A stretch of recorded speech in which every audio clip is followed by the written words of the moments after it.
Listen, I've seen a lot of Marvel movies, all right? Especially in the Infinity Saga.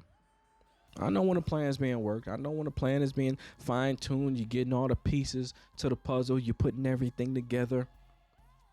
Kyrie Irving finally got the last Infinity Stone that he needed.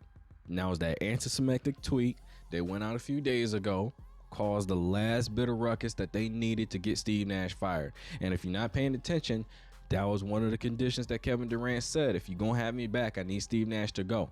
Writing was on the wall when Kyrie said in the press conference a few years back, hey, we really don't need a head coach. Then you go and hire a first-time head coach that doesn't have any coaching experience at all, not even an assistant. Steve Nash is a great point guard, one of the best all-time, two-time MVP. No matter how you feel about how he got him, he's still an MVP.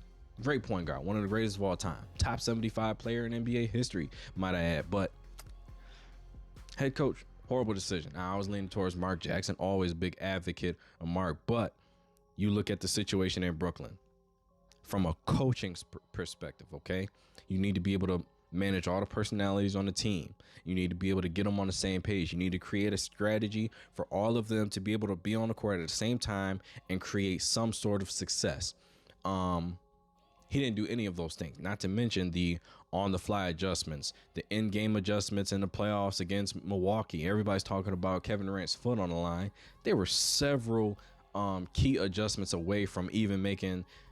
I mean, I'm surprised it was even a series. The fact that it went to 6 games still surprises me to this point. That speaks to the greatness of Kevin Durant. But it had nothing to do with Steve Nash. At any moment, did you look at any game that Brooklyn has ever won and say, Steve Nash did a great job tonight? He made great adjustments, made all the, pushed all the buttons you need to push to put Brooklyn in a position to be successful. Never once. Never once.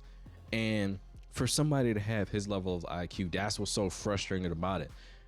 Offensively, all right, if you give Steve Nash a pick and roll on the offensive side of the ball, he can do something with it. Outside of that, I didn't see anything from Brooklyn that made me think they had a cohesive unit offensively. Defensively, absolute disaster.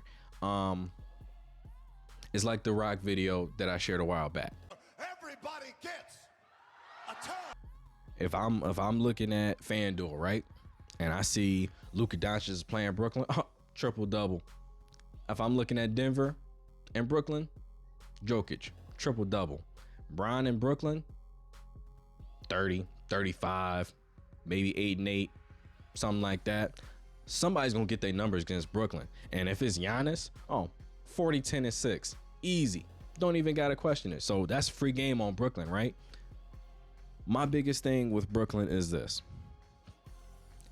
nobody knows who is the alpha in that organization. You look at LA. There's a lot of questions, but if you really want to, if you want to nail it down as who's the alpha here, you would probably say either LeBron James or Jeannie Buss. You look at Miami, Pat Riley is the alpha there. You don't really have that in Brooklyn. You have a lot of guys that think they're the alpha and never given off alpha energy. You know what I'm saying? They don't have the respect of the locker room. They don't have the respect of the organization or even the fan base for that matter as an alpha in these organizations. Now, my biggest solution to that problem would have been Mark Jackson being the head coach of the Brooklyn Nets. You won't have any of those questions. In-game adjustments, Mark was one of the best in his time in Golden State.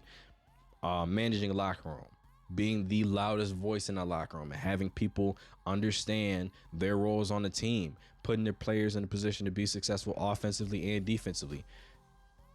I love Mark Jackson as a head coach, and I thought he would have been perfect being a guy from New York. Has roots there, family. I mean, if y'all don't notice, Escalade from the A&1 tour is Mark Jackson's brother, God rest his soul. So it's like that connection to the fan base, the connection to the city, then the respect of the players, being one of the most underrated point guards in NBA history, having done the job before. Brooklyn, y'all done messed up, and y'all done gave Kevin Durant and Kyrie this idea that they're the ones really running the organization. Y'all in trouble. And side note, Doc Rivers, you next.